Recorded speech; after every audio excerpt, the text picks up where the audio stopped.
In this lab, we shall look at three commonly used HTML elements.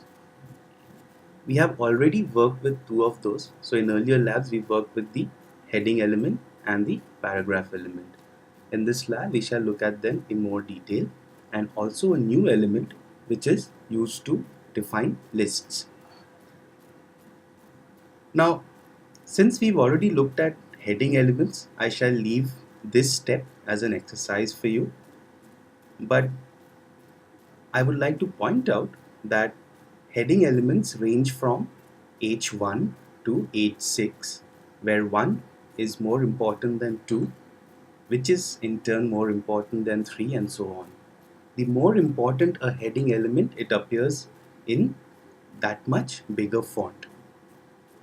Also, I'd like to point out that different browsers have different methods of displaying a heading element, right?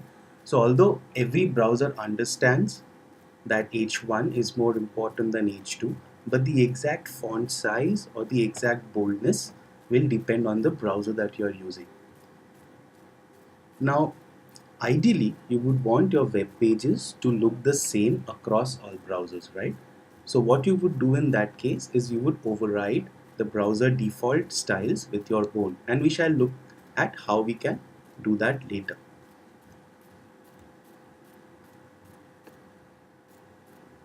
Now once again, in this step, you shall work with the paragraph tag. As we saw earlier, the paragraph element is treated as a block element, which essentially means that all browsers will add an empty line before and after the paragraph element, right? So you do not have to explicitly specify a line break. But in case you want to insert a line break within a paragraph element, you would have to do that by using the empty line, the empty tag or the line break tag. And we saw a use case of the line break tag earlier as well. So just work with the heading and paragraph tags, experiment, and see what your web page looks like. Finally, we shall look at a very important element in HTML known as the list. There are two types of list. One is the ordered list, which is numerically listed, right? So it will start from 1, 2, 3, 4, just like you have in any kind of word processor, such as Microsoft Word.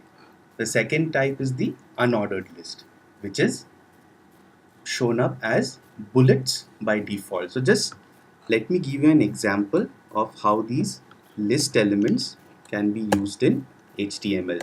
So let us start with an ordered list.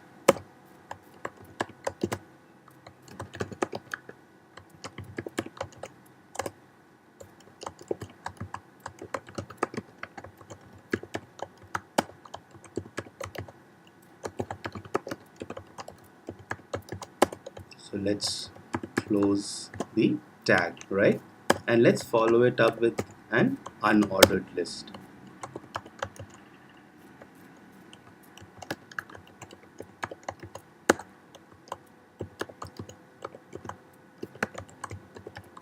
What I'm going to do here is add another level of list inside this unordered list. Now you can choose to either insert an unordered list or an ordered list, right? So let me start by inserting an ordered list. So just pay attention to the syntax that I'm using here. So we'll call it nested 1. Let me add another one, call it nested 2. Let me close the ordered list tag. Let me close the li tag, and finally the unordered list tag. Okay, so just save this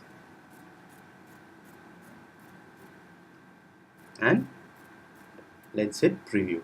So there you go. Do you see how they appear? So once again, experiment with this. Make sure that you're comfortable with using lists on your page, because once you start designing web pages, you'll find that lists are very, very commonly used.